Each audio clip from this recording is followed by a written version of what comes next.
In the next part of our seminar, we're going to be looking at factoring. We're going to put together what we've just learned with what we should have known already from Unit 3. That is, always start, can you factor something out of all the terms? If you're left with a binomial, then is it a difference of two squares, a sum of two cubes, or a difference of two cubes? If it's a trinomial, is it a perfect square trinomial? Or would you just factor it like you normally would? If it's four terms, can you group it? That's pretty much what we're going to be looking at on these problems. So here I have a polynomial.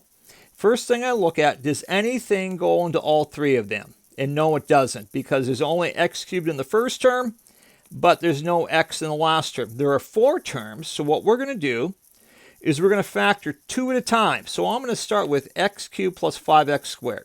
What can I factor out of that? Well, x squared goes into both of them. So we have x squared, make this a tad bit thinner, times, well, if you factor out x squared, you're going to have x plus 5. Then I look at my next two terms. Negative 2x minus 10. Notice the leading coefficient is negative, so I'm going to factor out a negative. What goes into both 2x and 10? Well, that'll be 2. So then you're going to have x plus 5. Notice, at this point, my two parentheses are the same, aren't they? And so I'm going to factor out x plus 5. So I have x plus 5 times x squared minus 2. You might be tempted to try to factor x squared minus 2 because that's a binomial. The first term is a perfect square, but the last term isn't. They've both got to be perfect squares, so you're done with this question. That's as far as you want to go on this example. Let's take a look at the example 2. We've got four terms here again, don't we? So, just like before, I'm going to look at just the first two terms. I can factor out an a out of the first two terms.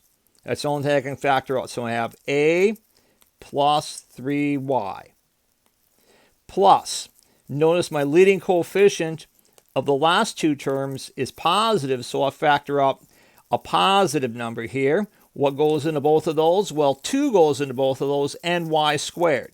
So I factor out 2y squared, and I'll have a plus 3y. Just like the last problem, notice your parentheses are the same. So I factor out the parentheses, and I get a plus 3y times a plus 2y squared.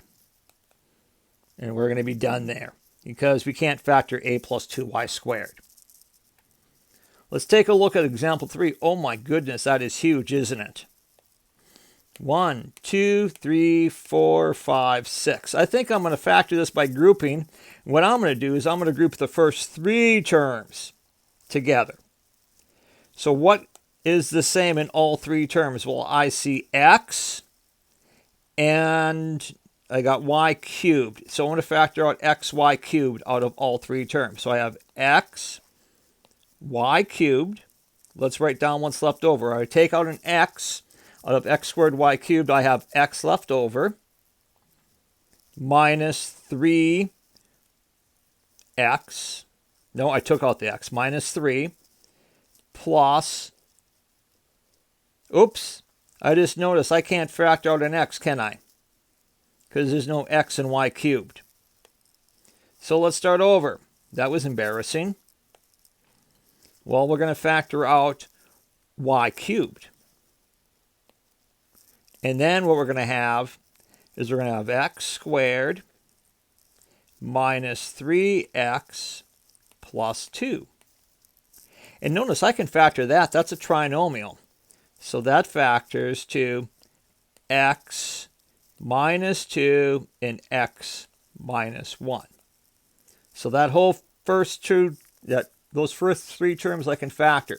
Now let's look at my next three terms. So I'm going to say plus. Don't forget my plus there.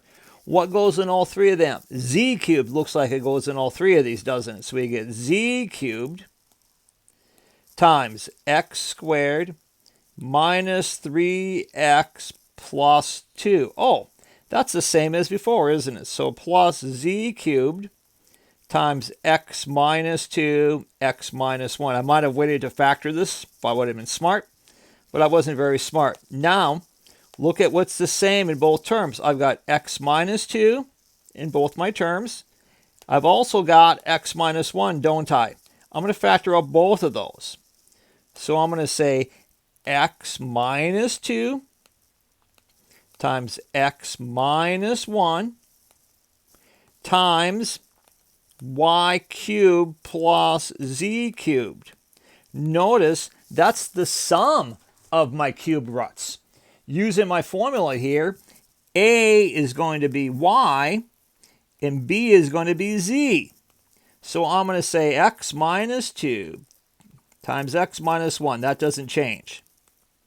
Now let's factor that. Well, that'll be y plus z times y squared minus yz plus z squared. That is using our formula from the first page. That's the sum of a cube. That's where you get that from. And then we can't factor that anymore, so we're done. Finally, let's look at the last term. That looks like it's a perfect cube, difference of cubes. A is going to be the cube root of 64x to the 6. Well, so that means A is going to be 4x squared, because the cube root of x to the 6 is x squared. The cube root of 64 is 4. B, for my formula, is going to be y squared, because if I take y squared and I cube it, I get y to the 6. So I'm going to write down my formula this time. So I'm going to say a cubed minus b cubed is going to be a minus b times a squared plus ab plus b squared. Now let's plug those in. So a is 4x squared, so we get 4x squared minus y squared times, if I square 4x squared, I get 16x to the 4th. Kind of hard to read that, x to the 4th. Plus 4x squared y squared plus y to the 4th. Now, can you factor 4x squared minus y squared? That's a difference of squares, isn't it? So you factor a difference of squares here. You get 2x minus y times 2x plus y. That's from Algebra 1. And then we're going to have 16x to the 4th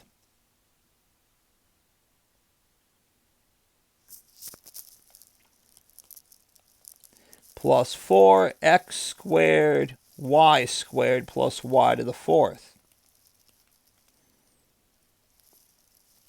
And you might think that this is a perfect square, but it isn't, because 16x to the 4th is a perfect square. Y to the 4th is a perfect square. But if you take the minute for a perfect square, you have to have 2ab. So you'd have to have full. My pen just died. It's pointing to it and it just died on me. Okay.